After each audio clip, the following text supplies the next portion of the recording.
All right, team. I want to talk about why you don't invest with debt. There's 3 reasons why. Number 1, your rates of return suffer. Number 2, your risk level rises when you use debt to invest with.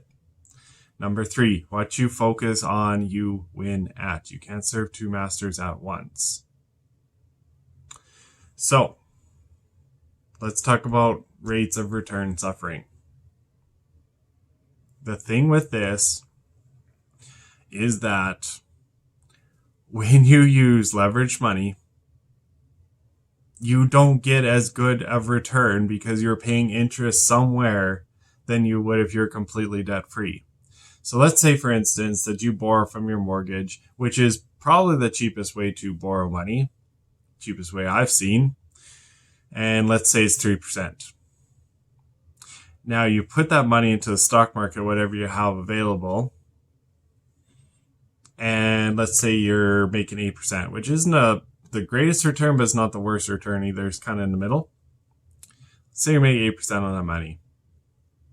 8% minus 3%, because that's the rate of your mortgage, equals 5%. So woohoo, you made 5% on your money. Sounds all good and dandy, but then you didn't account for inflation. If you don't know what inflation is the cost of living going up every single year.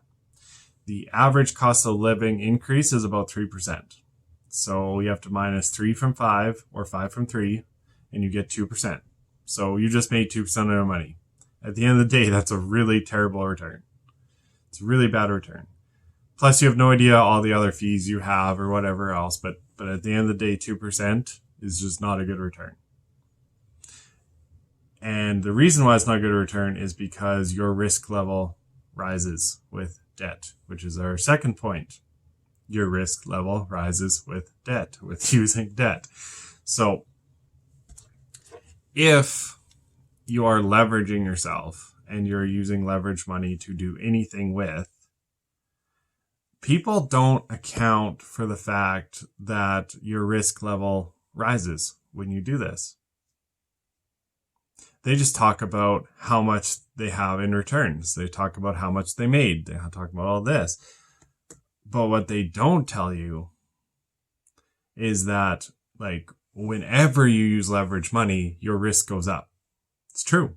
Honestly, whenever you do anything, your risk goes up. But if you look at it, if you start using your line of credit to invest with, but you can't pay back your line of credit, that's a risk. That's a higher risk than if you use your own money to invest with. If you use your credit card at any point in time to purchase anything, your risk level goes up. Because what happens if you can't pay off your credit card that month? You get hit with bigger consequences. The more leveraged you are, the bigger consequences that could come your way. Simple as that.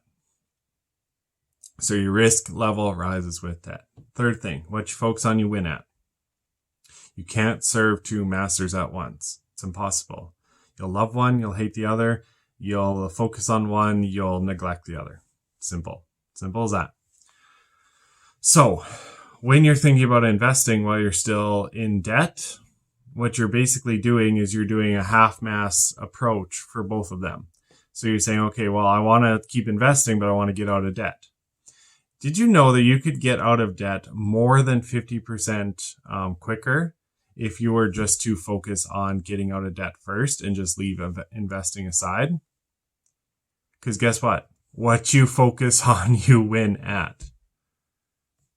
If you focus on getting out of debt and use investing as motivation to get investing after you're out of debt, you're going to get out of debt quicker. You are. That's how it is. So let's really think about what's important in our life. Let's really think about that your rates of return suffer when you invest with debt.